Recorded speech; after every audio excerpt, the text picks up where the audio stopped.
Hey, hey, hey. Hey guys, consider yourselves lucky because today we're going to start Car Chronicles. A new series. Yes. Car Chronicles story time. And today's episode 1. Yeah. Coming to England, not America. Do you want to hear? Stay tuned.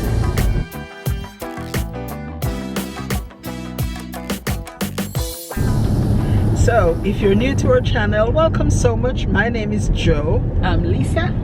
And together our channel is called Joleisa. Isn't that cute? It's nice to have you here, guys. Yeah. To our all G's, favorite. welcome back. Today we recently got this topic from one of our subscribers who wanted to know what it's like, what's the word, migrating to a new country. Yeah, and that was our experience. Not the first time for me. Well, yeah, it's you not lived the first abroad. Time. I lived in another country before now. Yeah. Anyway, other than our country of birth. Yeah. So we're both from Jamaica, if you're new here. Yeah. And we're both teachers, and we were recruited to come to the UK, England in particular, to teach kids at the time. Schools were in just turmoil, so much disruptions in school because of poor behavior, and teachers were leaving the classrooms in droves. So there were lots of UK teaching agencies that came to Jamaica to recruit teachers, and we were recruited. Well, I was recruited first. Yeah. So I had then a 2-year-old, and I left her in Joe's capable hands. So for 6 months, I think it was, my daughter lived with Joe in Jamaica whilst I came here to the UK, and that was 20 years ago. Wow. 20 years ago. Wow. And then not shortly, but 6 months later. Yeah. Was it 6 months? I came. Yeah. Well, I came to bring her over to you the December, so it wasn't even 6 months. So you came like August or September. Yeah. And I came in December just to take Lisa's daughter over, and I saw what the place was like, and I liked the idea that it was foreign, you know, it was new and strange and different, but it was cold. Honestly, I thought people must be crazy to live in this temperature. It's like you're living actually in a freezer. Yeah. That's what I thought at first. That's what it felt like at first. And I remember when I had to go to school, and I had on like 3 layers and then coat over that. And then when I was in the classroom, the teachers there said I have to take the coat off. Wow. And I said, really? They said yes, because you have to tell the kids they must take their coats because off. Inside it's heated, yeah. so there is heating. But I was still cold. Yeah. That was one of the biggest things I remember, it being so unreasonably cold. The first thing I remember, from Jamaica, I didn't have anything warm that I could wear, and nothing coat, no thick jumper, not even a cardigan or sweater. So I came just as I was. Just as. And then Lisa met me at the airport with a coat and jacket and so on, and it felt strange having so many things on. In fact, I had a backache from having to put so many pieces on. In the beginning, your back really does hurt from the layers. The next thing I remember about the place as well, it was almost always wet. When you wake up in the morning, the ground is wet and soggy and leaves on the ground, and like in the bus stops or on the streets, you'd see people nose running, and you know that sort of smoky look coming out of your mouth because it's so freezing cold. Exhaling and it looks like you're smoking. Right. Once I was indoors, I felt okay, but going outside, I couldn't believe it. But anyway, shortly after I went back, I too was recruited to come to the UK to teach, and this time I came with my 2 sons. That was a blessing, that really was. We were all together again with Lisa, and it's like my family and hers merged. Yeah. So we all lived in one house. One big nice house. Yeah. It was so good. It was really good.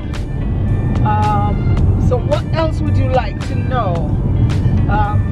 Well, teaching is what I came here for, right? And the first time I was to actually go to the school, because remember I was recruited from Jamaica, so the interview and everything was done in Jamaica on the phone. Early morning Jamaica time. I was actually sleeping when they phoned me for the interview. They only told me the date, that the interview would be such and such a date, but I didn't know what time. They didn't say a time, they just said the date. And it just so happens that it was early morning. Hold on, it's sunny. Hold on. Shock. Right, so yeah, the interview was either very easy, because I passed the process, although I was half asleep. I was in deep sleep when the gentleman rang. So either they were desperate for teachers or I did an awesome job.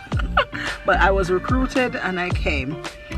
Now the first day when I was to go to the school, I was lost. You had to take the bus. I had to take the bus. I didn't have any way of getting there other than public transport, and it was a far way from home. Eventually when I got a car and started driving to work, I couldn't believe I took the bus. Yeah. You know, so if I had to do that for months and months, it would be really horrible. But I took the bus. It was in fact 3 buses. Wow. And when I got to school, I heard afterwards that there was not assembly, what's that, briefing in the mornings. The staff meet and it's called briefing. So I heard that my name was announced as this new teacher who came to the school, and everybody was looking around to see this Jamaican lady, and nobody was there, because when I went to school, briefing had gone and first session had started, and I was lost on the bus, and I felt so bad and sick and worried and cold still. But I passed the road up and down, back and forth on different buses. On the different buses that I was taking, and as some of you might know, I'm not good at all with directions. So even though I had some directions and was following this map thing that somebody had drawn, it was difficult. So the challenges started day 1 of teaching. For me, day 1, I think I got a ride. I think I got a ride to school on the first day, and it was okay. When I got to the school, the staff seemed friendly, but for some reason I didn't want to speak because I sounded so different. Different to them. I sounded so different to what they sound different to us. They sounded different, and that made me feel, so I must sound really strange to them. So I didn't really want to speak much, except in really small groups like in my department. But when we had meetings or staff briefings, I failed to say anything. Because everybody would be looking around. Where's that sound coming from? Anyway, most of the staff were friendly, really nice. And then I found out that the school I was in something called special measures. Right. That means the school was in poor condition, behavior was bad, results were poor. So they were in special measures. Ofsted is this organization governing body that governs schools and give them a rating at the end of their inspections as to how they're doing. So anyway, my school was okay, but yours mine was in special measures. But we worked hard and we eventually came out of special measures. But my first teaching experience, I'm ever so grateful. I don't know if I should call this man's name. He was the head of department. I'm going to say it. Paul Creighton was the absolute best ever. A tall, he was head of department, and he just took me under his wings. He knew my circumstances were nothing compared to what I was put into now. So he really took me under his wings, showed me the ropes. I would stay back after school every evening for maybe a few weeks, and he'd show me what the grading system was like, what A and he showed me which was so different from the system we use in Jamaica. He'd show me some students' work and who was doing really well and what that meant compared to this one. So this one can't be that great, and that was really, really good, because otherwise I wouldn't have known. You'd be lost. They don't say you come first because you have 90% and this person comes second because they had. That was strange to me. In fact, here in the UK, they don't. I mean, in Jamaica, from growing up as a child, you know if you're placed first, second, third, fourth, fifth, last every subject, every time you knew it. when exams came. Here but they sort of hide it from the kids. No, if you say this one came first and this Right. one came second, then the one who came last will feel bad. Well, then I think that would motivate them to work harder.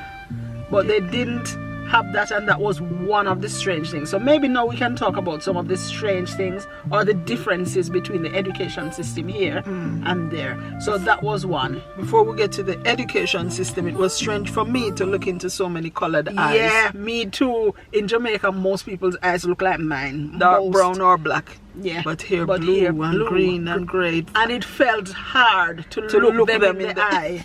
Did you? I don't know. think they might have felt hard to look into our eyes as well, because I remember a couple girls in particular just didn't want me to look at them. Stop staring at me, even though I was just looking at them to ask a question. not staring. Yeah. So yeah. But the education system, The difference, that was one.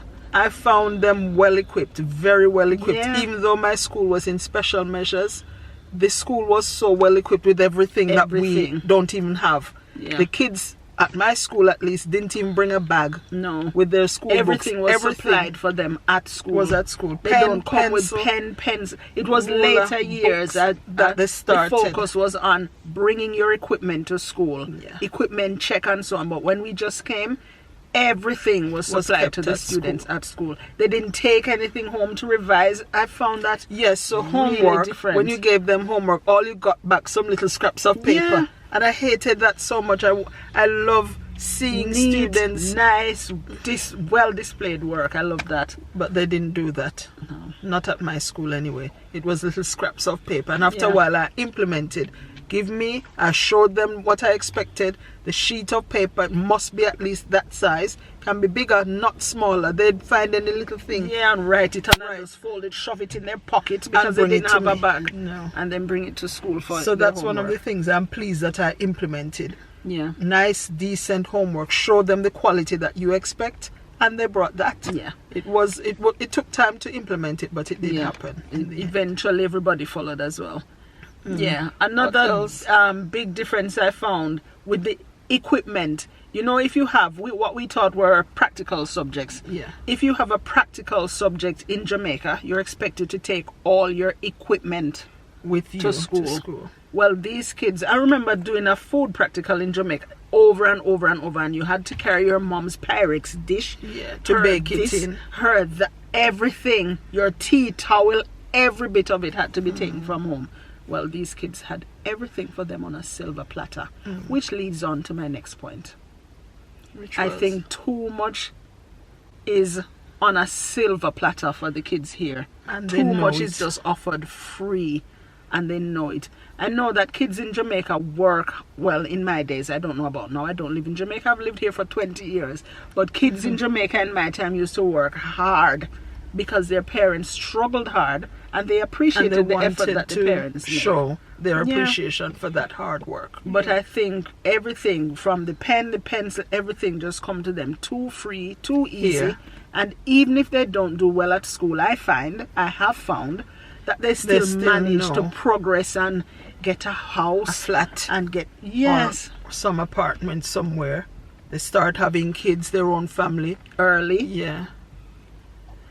That's one of the things with a first world country compared to a third world country. The struggle isn't as real. Yeah, here. Yeah. Yeah. The struggle isn't as real. Yeah. What about outdoor living or outdoor going about? You know what I discovered? Or we found things to do in the home with our kids. Yeah. Weekends. Then, after a while, we figured realized that everybody took went their kids out every weekend. They went somewhere. But we didn't know. So No. our kids were home every weekend. Yeah. We went to church one day of the weekend, and the other we just did things at home. We iron, wash, clean, Yeah. cook. They did Get craft. the things ready for school for the play next in the week. back garden. And then we realized that other kids Went actually everywhere. Drayton Went Manor. out. Yeah. um, And we went to this shopping center and this mall. I mean, we used to do our shopping like one Sunday a month, and all of us would go, you know, Yeah. because it would That be would an be a outing trip. for them. Yeah. And also they'd be able to help to find the things. So we had our list, and you give that one part of the list, and they go in that aisle to get Yeah. that and bring them back to, you know. So that was the most in the early days that they had as trips. Yeah. But for the most part, we stayed home. What else? School report, parents' evenings. Parents evening. In Jamaica, what we used to have? Parent Teachers Association. No, Parent not that Teachers one. Association. But I there's don't even one think that you used to have it where parents come to school with you to discuss your report. You just got the report sent and home. carried home. But Yeah. sometimes they used to have Parent Teachers Association, but it's not a must that parents go. Few parents used to go. I remember mommy coming to one at St. J, where I do remember vividly, because she asked us, what shall I wear? You know, she was interested in our opinion. So I do remember that she came to that one. But here, there's one every, is it once a year or is it twice for a each year year for group. each year group? I think it's once a year for each year where group. parents are expected to come. With the students. With the students. And Sometimes the the students don't come. Right. But you're sat in a hall. The teachers are all sat in a hall at tables, and parents come with to the you one at a reports. time. To discuss the child's report. But one of the things I found with that is that the parents that you really did want to see, they wouldn't to tell turn them up. how their child really was in school, they wouldn't come to parents' evening. It's only mostly the good ones who came. Yeah, mostly the ones who did well, even if they don't do well academically, but they're well-mannered, well-behaved, their parents would come to hear their report. I liked that, but really wanted to tell the other parents how their child And really at the was. same time, you were not allowed to say straight up how bad or how naughty or which how is lazy strange. In they Jamaica, were. you can tell the parent how their he child just comes is. in and sits down and does nothing. Yeah. You can't say that here. Yeah, you have to sugarcoat everything rather than just tell them how it is. Yeah. So something that people always ask us about is racism. Yeah. If we ever experienced it, especially when we just came here. I didn't experience it, but I saw it.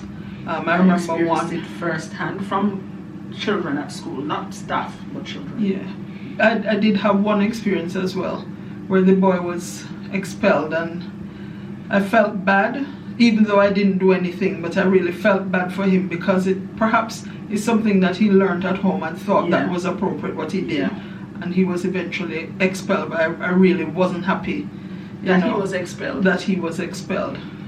Because for some of these kids, it's not their fault. Yeah. They grew up, some of these kids grow up in households where they think it is normal to be racist. Yeah. Racist to your face, just not like black people, and tell them that you don't like them or show it to them in some way. Or say where you should go back to. So but I did experienced see it in the supermarket one Sunday. I remember my first time in a supermarket on a Sunday, and some kids were calling Asian people certain names and running and hiding and so on. And it was the first I was hearing that. I didn't even know what that word meant. It's afterwards that I found out what that word meant. Offensive to them to call that. What else would you like to find out? Food, cuisine. Oh yeah, we talk to at Jamaicans home. for the most part, Jamaican cuisine. And if ever we go out to eat, we try to find something near, so with spice, because British food, really, the only straight way to say it is bland. Yeah, it is rather plain. Yeah. The kids, I remember we went to a Chinese buffet once, and the kids really loved it, but only because they could take up all of what they want, and it was wasted. They didn't really eat it, but they liked just chips, fries, and maybe fried chicken, which is closer to what they know. Would eat, But they like that experience. Yeah, but we try to cook mostly Jamaican at home, so rice, dumplings.